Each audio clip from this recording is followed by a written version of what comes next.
Nous sommes au 9e jour du procès Diddy. Dans une salle d'audience bondée de Manhattan, désormais au cœur de l'un des scandales les plus explosifs de l'histoire de la musique, un événement inattendu s'est produit. Le tribunal avait déjà entendu des noms prestigieux, Cassie, Will Smith, Monique, mais soudain, Ice Cube est entré et l'atmosphère a basculé. Il n'était pas venu pour faire une scène. Il ne courait pas après les caméras ni les gros titres. Il est entré avec détermination, tenant dans ses mains un dossier contenant des contacts, des noms, des mémos vocaux et des documents qui ont plongé toute la salle d'audience dans un silence de mort. Mais à cet instant, tout le monde comprit qu'il ne s'agissait plus seulement de Diddy. Ce qu'Ice Cube dévoilait, c'était un système qui ne se contentait pas de protéger le pouvoir, mais le renforçait. Un système fondé sur le silence, alimenté par la peur et conçu pour récompenser l'obéissance. Ce n'était pas une question de célébrité. Ce n'était même pas une question d'argent. C'était une question de contrôle. Et dès que vous cessiez de jouer le jeu, vous n'étiez pas simplement mis dehors, vous étiez effacé. Pendant des années, les gens murmuraient des noms. Jamie Foxx, Oprah Winfrey, Quincy Jones. Mais ces rumeurs avaient désormais des preuves, et c'était Cube qui les apportait. Les journalistes eurent à peine le temps d'analyser l'information. Le flash des appareils photo, le brouhaha des papiers, les avocats de Diddy essayant de garder leur sang-froid. Et puis boum, les portes s'ouvrirent. Ice Cube, le regard rivé au vide, comme s'il attendait ce moment depuis très longtemps. La tension monta comme une vague. Certains jurés se redressèrent, le regard rivé au vide. Même le juge marqua une pause, visiblement pris au dépourvu. Et lorsque Diddy releva enfin les yeux et réalisa qu'il venait d'entrer, son expression changea. « Je n'étais pas invité, » dit Cube. « Je suis venu ici tout seul. » Le juge a hoché la tête. Et à ce moment-là, Cube a commencé à parler. Le juge hocha légèrement la tête. Et, d'un seul coup, Ice Cube commença à parler. Mais il ne ressemblait ni à un artiste, ni à un rappeur, ni à la star de cinéma que tout le monde connaissait. Il parlait comme un homme qui portait un secret depuis des années et qui en avait enfin fini avec le silence. Il regarda le jury droit dans les yeux et dit « Certains d'entre vous ne savaient pas que je ne faisais pas partie de leur cercle intime. » C'est ce qui les a le plus énervés. Le silence se fit dans la salle. Ce qui suivit ne fit pas que secouer la salle d'audience, il brisa une illusion qui avait protégé les puissants pendant des décennies. Cube commença avec le club, ce cercle secret du monde du spectacle que personne n'ose nommer, mais dont tout le monde sait l'existence. Ceux qui sourient sur les tapis rouges, concluent des accords en coulisses, les gardiens, les courtiers en pouvoir. Ils ne vous engagent pas parce qu'ils vous apprécient, leur a dit Cube. Ils vous engagent pour vous contrôler. Et si tu ne joues pas le jeu, c'est là que ça commence. Il tourna les yeux vers Diddy, assis là, visiblement secoué. Ils annulent tes réunions, ils inventent de fausses histoires, ils lancent des rumeurs, ils passent des appels dont tu n'entends jamais parler, mais dont tu ressens l'impact. Cube a dit avoir observé ce phénomène pendant des années. De vrais artistes, des gens bien, invités dans un cercle d'or, à qui on a donné un avant-goût du succès, puis on leur a dit de s'agenouiller, de signer le papier, de jouer leur rôle, de sourire à la caméra. Et si vous refusez, vous ne perdez pas seulement votre emploi, vous disparaissez. Et puis Cube a remis les pendules à l'heure. Diddy n'était pas seulement dans le cercle, c'était lui qui tirait les ficelles. Les jurés se sont penchés, la galerie s'est tue, même le juge semblait avoir besoin d'un moment pour digérer ce qui venait d'être dit. Il se pencha et demanda « Avez-vous besoin d'une pause ?» Cube ne cligna même pas des yeux. Il secoua la tête, se tourna vers le jury et dit « Vous voulez savoir pourquoi je suis là ? Parce qu'ils ont essayé de briser quelqu'un que je respecte, Jamie Foxx. C'est là que le prochain secret éclate. Et croyez-moi, ça ne fait que commencer. Les célébrités se succèdent et le chaos ne fait que s'installer. Les journalistes ont arrêté d'écrire, les têtes se sont tournées. Cube m'a expliqué comment tout a commencé, comme toujours. Amabilité, invitations ouvertes, soirées privées, appels téléphoniques impromptus de personnes dont on n'aurait jamais imaginé qu'elles auraient notre numéro. Jamie progressait rapidement. Son talent est indéniable. Et c'est là qu'ils l'ont remarqué. D'abord, c'est un compliment, dit Cube, puis des faveurs, et puis ça devient contrôlé. Il a déclaré au tribunal que Jamie s'était confié à lui discrètement, prudemment, la peur dans la voix. Il vous traite comme un membre de la famille, a déclaré Cube, mais seulement si vous jouez le jeu. Et si vous ne le faites pas, vous laissez le silence répondre. Cube a parlé des fameuses soirées basket, des SUV aux vitres teintées, de l'interdiction de téléphoner, des invités étranges. Ce n'était pas que du basket, a-t-il dit. C'était un test pour voir à qui on obéirait, qui on remettrait en question et qui on protégerait. Jamie est toujours resté respectueux, a souri, a joué la carte de la décontraction, mais n'a jamais complètement cédé. Et c'est là que le changement a commencé. Soudain, Jamie est devenu difficile. Soudain, sa santé fut mise en danger. Son nom disparut des gros titres de cinéma pour réapparaître sur des blogs à potins douteux. Cube déclara qu'une urgence médicale en 2023 n'était pas seulement une question de santé, mais un avertissement. Cube ne s'est pas arrêté là. Il a expliqué que le cercle intime de Didi ne se contentait pas d'organiser des fêtes. Il les enregistrait, collectait des images et constituait des dossiers. Les gens ne savaient jamais qu'ils étaient filmés, et pourtant, c'était le cas. Et une fois qu'ils l'ont eu, ils l'ont gardé. Cube a raconté au tribunal que Jamie l'avait appelé un jour après un de ces événements. Il n'a pas donné beaucoup d'explications, mais ses propos étaient glaçants. Cube, je ne peux pas en parler, mais je ne peux pas non plus le déconcerter. Et juste au moment où la salle ne pouvait plus se taire, Cube a lâché un autre nom, Oprah. Ce n'était pas seulement Puffy qu'il a dit, ça touche profondément. Il a expliqué que juste avant le grand moment de Jamie aux Oscars, après Ray, en pleine ascension, il avait reçu un appel. C'était Oprah, mais elle n'appelait pas pour fêter ça. Elle a dit à Jamie, « Tu rates tout ». Jamie était stupéfait. Il pensait qu'elle lui demandait du soutien. Au lieu de cela, elle lui a conseillé de se ressaisir et lui a dit qu'elle lui présenterait quelqu'un qui pourrait l'aider. Ce quelqu'un, c'était Quincy Jones. Cube a dit qu'il n'avait pas besoin d'expliquer qui était Quincy. Tout le monde à Hollywood le sait, a-t-il dit. De l'extérieur, c'est une légende, mais en coulisses, il est craint. Oprah a invité Jamie chez Quincy, mais ce n'était ni une célébration ni un conseil. C'était tout autre chose. Jamie a confié à Cube que c'était l'une des nuits les plus étranges de sa vie. Il a dit qu'il n'avait pas l'impression d'être aidé. C'était comme un entraînement, comme si on le préparait à quelque chose.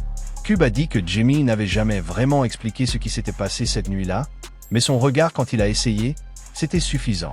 Oprah a appelé ça de la responsabilité, a dit Cube. Quincy a appelé ça un héritage, mais en réalité, on lui a donné une laisse. Après cette rencontre, Jamie a commencé à changer. Non pas parce qu'il le voulait, mais parce qu'il le devait. Cube se souvient de lui disant que la seule façon de survivre dans ce jeu était de faire semblant. Et Cube a dit l'avoir vu faire semblant pendant des années. Mais aujourd'hui, plus personne ne fait semblant. Cube s'adossa à son fauteuil, calme et sérieux. Puis il le dit, Quincy Jones n'est pas seulement un producteur, c'est le parrain. La salle d'audience se figea. Cube regarda le juge. Ce ne sont pas des ragots, dit-il. C'est la vérité, et elle doit être consignée au procès-verbal. Il a décrit Quincy comme quelqu'un d'admiré en public, craint en privé. Quelqu'un dont le pouvoir ne venait pas seulement de son talent, mais de son influence. On n'atteint pas un tel pouvoir sans conclure d'accord, a déclaré Cube. Et je ne parle pas de contrats musicaux, mais d'échanges d'armes. Il a expliqué que Jamie n'avait pas rencontré Quincy par hasard. Cette rencontre était arrangée. Un passage de témoin d'un maître à un autre. Jamie lui a dit, « Cube, ce n'était pas une orientation, c'était une instruction. » D'après Cube, Quincy avait fait croire à un mentorat, mais Jamie connaissait la vérité. « J'avais l'impression d'être traité, » a-t-il dit. Pas aidé, mais traité. Et Jamie n'était pas seul. Cube a déclaré avoir entendu des histoires similaires de la part d'autres hommes du secteur. Des hommes talentueux qui ont disparu, qui ont fait des crises publiques, qui ont complètement changé d'image du jour au lendemain et qui n'ont plus jamais été les mêmes. Le charme de Quincy pourrait bien être le masque, a déclaré Cube. Mais le message est le même que celui de Didi. Fais ce qu'on te dit, sinon tu ne travailleras plus. Et puis il a lâché quelque chose d'encore plus sombre. Cube a déclaré avoir vu des photos privées, transmises en secret au fil des ans, des images qui n'auraient jamais dû exister sur chacune d'elles. Quincy était là, souriant, mais les gens sur les photos ne souriaient pas, a dit Cube. Il a déclaré au tribunal qu'il ne pouvait pas tout confirmer, mais qu'il pouvait confirmer ceci. Quincy n'est pas seulement un mentor, c'est un intermédiaire. Et ceux à qui il rendait compte, nous ne connaissons toujours pas leur nom. Puis il se redressa un peu. « Tu veux savoir comment ils te font taire ?» demanda-t-il. Ce n'est pas seulement de la peur, c'est du chantage. Cube a déclaré que le pouvoir de Didi ne résidait pas seulement dans son argent. Il résidait dans les secrets qu'il gardait. Les images, les dossiers, les cassettes, accumulés au fil des décennies. Faites, Hôtel, studio, jet privé. Tout est organisé. Tout est sauvegardé. Tout est militarisé. Il ne se contente pas de vous inviter à faire la fête, a déclaré Cube. Il vous filme lors de ces soirées. Il s'est tourné vers l'accusation. Vous voulez savoir pourquoi tant de personnes sont restées silencieuses? Demandez combien ont reçu une clé USB par la poste. Demandez combien ont reçu un appel bloqué diffusant un message audio dont ils ne se souviennent même pas. Demandez-leur combien de carrières ont disparu après leur refus. Et Jamie? Il n'était pas le seul. Cube a dit connaître 2 autres acteurs qui avaient été impliqués dans les événements de Diddy. L'un d'eux l'a même appelé, terrifié, disant qu'il s'était évanoui après minuit et s'était réveillé dans une chambre d'hôtel avec un contrat sur la table. Ice Cube avait passé les dernières minutes à parler des autres. Jamie Foxx, Quincy Jones, le système, le silence. Mais maintenant, il braquait les projecteurs sur lui. « Je suis allé à une de ces fêtes », a-t-il dit. Juste une fois. Début des années 2000. Pas d'invitation officielle. Pas de flyer. Juste un nom, une heure et un SUV noir qui l'attendait devant son hôtel. Et ils ont appelé ça une soirée réseautage. C'est comme ça qu'ils l'appellent toujours. Cube a déclaré que la voiture l'avait conduit dans les collines d'Hollywood par une longue allée sinueuse. Il était arrivé devant une immense demeure de Beverly Hills. Le portail s'était refermé derrière lui. Le bruit du verrouillage semblait plus fort qu'il n'aurait dû. Son téléphone avait été confisqué à la porte. Caméras interdites, mais beaucoup de gens observaient. À l'intérieur, ce n'était pas une fête. C'était un piège. Les lumières étaient tamisées. Trop bas. Il n'y avait ni musique, ni rire, ni champagne. Juste des voix douces, des groupes dispersés qui chuchotaient, et des agents de sécurité postés à chaque coin de rue, comme s'ils surveillaient quelque chose ou quelqu'un. L'ambiance était défectueuse. Complètement défectueuse. Et puis il y avait les chambres. Des portes banalisées, certaines à peine entrouvertes. Cube disait entendre des choses étranges, des bruits qui ne correspondaient pas à l'ambiance. Et derrière certaines de ces portes, des choses qu'il ne voulait pas imaginer. Il revoyait des visages familiers, des célébrités, des stars. Mais elles ne ressemblaient pas à elles-mêmes. Certaines semblaient hébétées, certains semblaient effrayés, d'autres semblaient ne même plus savoir où ils étaient. Puis vint le moment qui changea tout. Cube a déclaré qu'il avait tourné au coin d'une rue et aperçu un homme qu'il admirait. L'un des plus grands noms du sport. Affalé sur un canapé, les yeux grands ouverts, vide, et en face de lui, une caméra filmait, silencieuse, observant. C'était fini. Cube est parti. Sans poser de questions. Pas de bavardage. Il n'a pas dit au revoir. Il est juste parti. Je suis remonté dans la voiture. Je suis resté silencieux pendant tout le trajet du retour. Mais ce n'était pas fini. Le lendemain, il a reçu un appel téléphonique. Sans pièce d'identité. Sans salut. Juste une ligne. On t'a vu partir. Cube a dit au jury que rien d'autre n'en avait résulté. Aucune menace directe. Aucune suite. Mais il n'en avait pas besoin. J'ai compris le message, dit-il haut et fort. Cette nuit-là le hanta pendant des années. Cela a changé sa vision du secteur, des gens et du succès. Ce n'était pas une fête, a déclaré Cube au jury. C'était un piège. Puis il s'est tourné vers Diddy. Calme, maîtrisé. Tu n'as pas seulement ruiné des vies, dit-il. Vous les avez filmés en premier. La salle d'audience était plongée dans un silence de mort. Même l'avocat de Diddy, habituellement prompt à l'interrompre, lui murmurait à l'oreille. Mais Diddy ne bougea pas. Son visage était pâle. Sa mâchoire était serrée. Ses yeux ne fixaient rien. Car cette fois, il n'avait plus le contrôle des caméras. Et la salle d'audience ne ressemblait plus à une salle d'audience. Cela ressemblait à un aveu. Même l'équipe juridique de Diddy avait cessé de s'y opposer. Il n'y avait plus rien à dire. Mais Ice Cube n'en avait pas fini. Pas encore. Ils n'ont pas seulement essayé de faire taire Jamie Foxx, a déclaré Cube. Ils ont essayé de l'effacer. Ils pensaient exactement ce qu'ils disaient. Cube a expliqué au jury qu'à Hollywood, le silence n'est pas une option. C'est imposé. Non pas par des menaces directes, mais par un modèle. Une stratégie. Le genre de relation qui fait disparaître quelqu'un lentement sans que personne ne s'en rende compte. Après que Jamie a commencé à s'éloigner du cercle de Diddy, les choses ont commencé à se dégrader stratégiquement. D'abord, les rôles se sont taris. Les projets pour lesquels il avait déjà été sélectionné ont été soudainement reportés. Les réunions ont été annulées les unes après les autres. Les collaborateurs avec lesquels il travaillait depuis des années ont soudainement cessé de répondre au téléphone. Cube a déclaré que cela ne semblait pas être un hasard. Il a sorti un document, un calendrier, indiquant le travail prévu de Jimmy de 2019 à 2021. À première vue, cela ressemblait à un ralentissement normal du secteur. Mais Cube a ensuite mis en lumière quelque chose d'effrayant, une série d'annulations consécutives, toutes liées à des entreprises liées à Bad Boy, Revolt ou à l'une des nombreuses entreprises satellites de Diddy. Il laissa le journal là, preuve muette. Cube disait que ça ne s'arrêtait pas aux emplois. Viennent ensuite les rumeurs, les blogs de potins, les sources affirmant que Jimmy était instable, imprévisible, en perte de contact. Il ne perdait pas les pédales, a déclaré Cube au tribunal. Il se libérait, il n'appréciait pas ça. Puis est venu le problème de santé. Cube marqua une pause, baissa les yeux et prit une inspiration. « Tu crois vraiment que c'était naturel ?» demanda-t-il doucement. Un homme en pleine forme s'effondre sur le plateau. Dès qu'il a commencé à évoquer ce qu'il avait vu, il ne cherchait pas directement à accuser qui que ce soit. Mais le poids de ses mots exprimait clairement ses convictions. « Je ne sais pas ce qui s'est passé dans cet hôpital, » a-t-il dit. « Mais je connais la peur. Je connais les représailles. Et ce n'était pas seulement une urgence médicale. C'était un avertissement. » Selon Cube, Jimmy s'était vu proposer plusieurs opportunités de revenir. On lui avait fait miroiter de nouveaux contrats de cinéma, des tournées de presse, des arcs de rédemption.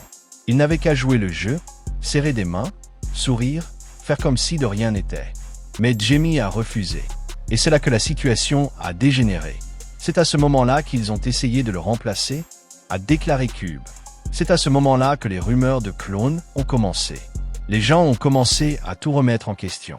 Jimmy était-il encore en vie? Était-ce lui sur les photos? Pourquoi évitait-il le public? Cube n'a pas parlé de complot. Il a parlé de tactique. C'est ce qu'ils font, a-t-il dit. Ils te démolissent morceau par morceau, jusqu'à ce que même tes fans ne sachent plus ce qui est réel. Sa voix baissa à nouveau. C'est comme ça qu'ils gardent leur pouvoir. Pas seulement par peur, mais aussi par effacement. Puis Cube se tourna vers le jury. Son ton devint plus dur. Ce n'est pas une question de musique, a-t-il dit. Ce n'est même pas une question de fête. C'est une question de contrôle. Il regarda chaque juré dans les yeux, puis fit un signe de tête à l'accusation. Il ne façonne pas seulement ce que nous écoutons. Il façonne ce que nous croyons. Ce que nous craignons. Qui nous suivons. Hollywood, expliquait-il, n'était pas seulement une industrie. C'était une machine conçue pour s'emparer d'une véritable identité, d'un véritable traumatisme, et les revendre comme divertissement. Vous pensez que c'est la liberté? Demanda-t-il. Non, c'est scénarisé. Chaque album a été promu. Chaque film a été financé. Tout cela est intentionnel. Puis il a lancé une phrase qui a fait trembler la salle. Ceux-là même qui ont prôné la prison, a déclaré Musique Cube, seront les propriétaires de la prison. Il a ajouté que c'est contre cela que Tupac a tenté de mettre en garde le monde. Avant qu'il ne le réduise au silence. Avant qu'il ne devienne trop politique. Avant qu'il ne pointe du doigt ceux qui sont derrière le rideau. Et d'un seul coup, la salle d'audience n'assistait plus à un procès. Elle assistait à l'effondrement d'un système entier. Ice Cube n'a pas hésité. Il a expliqué au jury que ces fêtes extravagantes dont le monde entier parlait n'étaient pas vraiment des fêtes. C'étaient des salles de contrôle. Des lieux où les artistes étaient testés, observés, filmés. Ce n'étaient pas des célébrations, dit Cube. C'étaient des pièges. Il expliqua comment fonctionnaient les fêtes de Diddy. Comme des auditions secrètes. Si vous jouiez le jeu, vous étiez protégé. Sinon, vous étiez puni. Il testait les gens devant des caméras, a-t-il dit. Il voyait qui obéissaient aux ordres et qui s'y opposaient. Cube a raconté l'histoire d'un chanteur. Elle avait du talent, elle faisait parler d'elle. Tout allait pour elle. Mais elle a dit non. Elle a refusé de signer avec Bad Boy après l'une de ses invitations. Et que s'est-il passé ensuite? En quelques mois, son image a basculé. Elle a été cataloguée comme instable, avec qui il était difficile de travailler. Et son nom a disparu des cérémonies de remise de prix. Sa maison de disques l'a abandonné. Ses appels sont restés sans réponse. Cube regarda le jury et marqua une pause. Vous pensez que c'était une coïncidence? Non, c'était une punition. Puis il lança cette phrase qui scotcha toute la salle d'audience. Vous tous assis ici, vous essayez de comprendre ce que Diddy a fait. Mais la vraie question est, combien de personnes l'ont aidé? Et à ce moment-là, le procès ne concernait plus seulement Diddy. Il concernait tous ceux qui se taisaient. tous ceux qui ont permis cela, tous ceux qui ont contribué à le dissimuler. Le juge s'est adossé à son siège. La galerie se figea. Même l'accusation semblait ébranlée.